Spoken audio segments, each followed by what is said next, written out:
Kisah Yosef Sudarsah alias Acong bin Bapak Daud yang turun gunung pada saat itu. Tidak ada mobil, jarang mobil di Pelabuhan Ratu, Kabupaten Sukabumi, tepatnya di Kampung Badak Putih, Gunung Sumping. Menyeberangi sungai, naik gunung, turun gunung menuju Jakarta. Dia seorang bocah lulusan SD berangkat ke Jakarta tanpa diketahui keluarganya, tanpa diketahui orang tuanya, ibunya, bapaknya.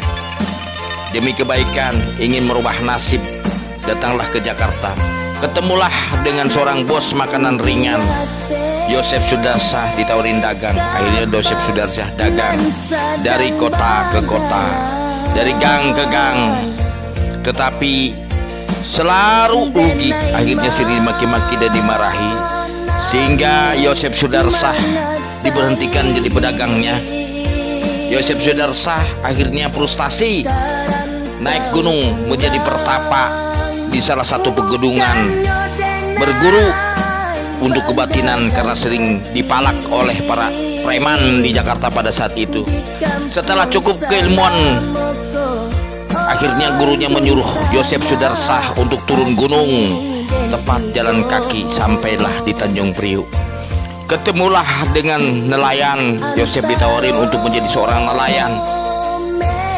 Akhirnya berlayarlah Yosef Sudarsah sampai ke perbatasan Australia, kadang perbatasan Malaysia, dan sering bersandar di Pulau Kalimantan, Jambi dan sekitar. Setelah 10 tahun kemudian Yosef jadi seorang nelayan tanpa diketahui orang tua dan saudara dan keluarganya semua. Mencari di mana kunjung namanya Yosef Sudarsah alias Acong alias Abah 21. Tepat pada saat itu badai menimpa kapalnya, sehingga kapalnya Pak Acong tenggelam dan nelayan pun berhamburan ke lautan, termasuk Yosef Sudarsah hampir meninggal pada saat itu. Namun Allah berkehendak lain. Yosef Sudarsah ada yang menyelamatkan. Tiba-tiba Yosef Sudarsah sadar bahwa dia telah ada lagi di dermaga kapal Tanjung Priuk, entah gimana tadi. Disitulah Yosef Sudarsah selalu bermunajat kepada Allah Subhanahu wa Ta'ala, dan ditemukan dan bertemu dengan orang ahli mesin kapal, sehingga Yosef Sudarsah dengan berbekalkan kemauan dan keinginan dikasih jajan dan makan pun dia mau belajar. Setelah bertahun-tahun akhirnya Yosef Sudarsah mengerti mesin dan dipercaya oleh salah satu bos, sehingga Yosef Sudarsah dipasrahin beratus-ratus kapal. Disitulah Yosef Sudarsah tidak kekurangan uang lagi. Namun Yosef Sudarsah bukan didikan orang biasa, sehingga Yosef Sudarsah sering membantu anak fakir miskin dan panti jompo. Dan Yosef Sudarsah sebelum dia maju ke langkah yang ke depan, pulang ke kampungnya dengan disambut orang tua dan ibunya, termasuk saudara-saudaranya yang gembira, berkecamuk, haru dengan kesedihan yang mendalam. Yosef Sudarsah meminta doa kepada ibu dan ayahnya kala itu, termasuk keluarganya. Berangkat lagi ke Jakarta.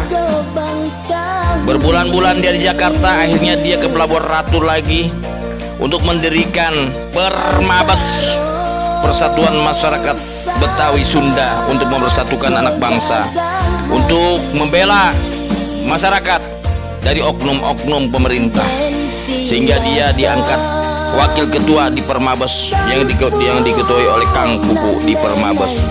Tidak lama kemudian Yosef Sudarsah diperkenalkan oleh adiknya Usman Shah alias Daid untuk bergabung di Badan Advokasi Indonesia.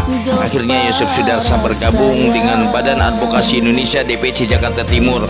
Ketepatan ketua DPC Jakarta Timur masih satu kampung dengan Yosef Sudarsah alias Acong alias Abah 21, sehingga setelah mengenal baik, Yosef Sudarsah menjadi aktivis murni, sehingga Yosef Sudarsah ingin belajar hukum lebih dalam lagi, lebih mengerti hukum untuk membela rakyat, untuk membela anak bangsa, sehingga Yosef Sudarsah bercita-cita ingin berkuliah lagi, sekolah lagi, dihukum. Kemungkinan bulan depan ataupun tahun depan Yosef Sudarsa setelah pandemi akan sekolah hukum. Semoga segala apa yang dicita-citakan oleh Yosef Sudarsa tercapai.